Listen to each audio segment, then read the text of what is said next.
जय श्रीराम. बैलपोळ्याच्या त्या दिवशी सकाळ सकाळ छान अशा गाई ती धुवून घेतल्या बघा.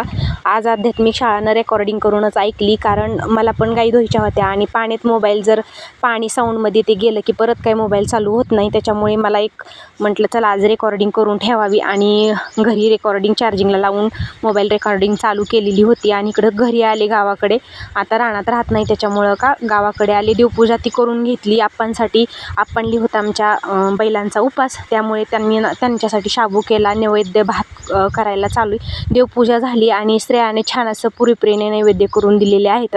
आणि मी इकडं भाजायचं काम चालू आहे. श्रेया सगळी खूप छान मदत करते. आणि इकडे यांचं पण खवा बांधायचं काम चालू आहे. खवा ती काढून झालेला आहे. आज बराचसा उशीर झाला आहे. बैलपोळा असल्यामुळे स्वयंपाक पण जास्त प्रमाणात करावा लागतो, कारण गाईसाठी तो पण पोळ्या कराव्या लागतात. आणि सकाळी म्हणजे आमच्या इथं म्हणजे आमच्याच घरी कण्या काही चारत नाहीत बघा. आता काही त्यांचं कारण असेल, पहिल्यापासूनच चारत नाहीत. त्याच्यासाठी ज्वारीच्या भाकरी करून दिल्या गाईंना, आणि परत नैवेद्य भात करून इकडं पुरणपोळ्या पण करायला चालू आहेत माझ्या. आता पुरणपोळी पण बैल सण असल्यामुळे, पोळा सण असल्यामुळे पुरणपोळ्या पण गाईंसाठी भरपूर अशा केलेल्या होत्या.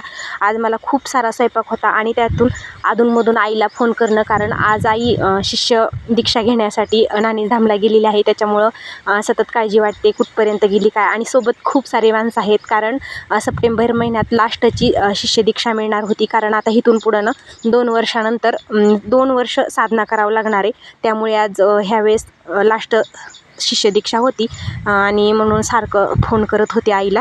इकडं माझा पुरणाचा स्वयंपाक झालेला होता, आणि रानात जायचं होतं. मला पण जायचं होतं खरं तर गाईंची ही करण्यासाठी, पूजा ती करण्यासाठी. पण मला स्वयंपाक दिवस मावळेपर्यंत गेला. घरकाम ही सगळं संध्याकाळचं दिवा ते लावून घेतला, आणि जेवण करण्यासाठीही झालो, कारण आम्हाला दिवसभर पण जेवायला भेटलेलं नाही. कारण घरी यायलाच 11 वाजले, आणि तिथून पुढं स्वयंपाकाचा ती काम. आणि इकडं मग आज 7ला जेवणं सगळे करायला चालू आहेत बघा. आणि कामाच्या मामांनी पण बोलवलं होतं या जेवायला. ते म्हटले मी वाढून नेतो. परत त्यांना पण वाढून ती दिलं. ते आले, त्यांनी घेऊन गेले. आणि इकडं मग आमच्या इकडं नारळ सगळ्या देवांना फोडले जातात. 10-15 नारळ आणलेले होते. आता याचं काम म्हणजे खूप कठीण काढणं.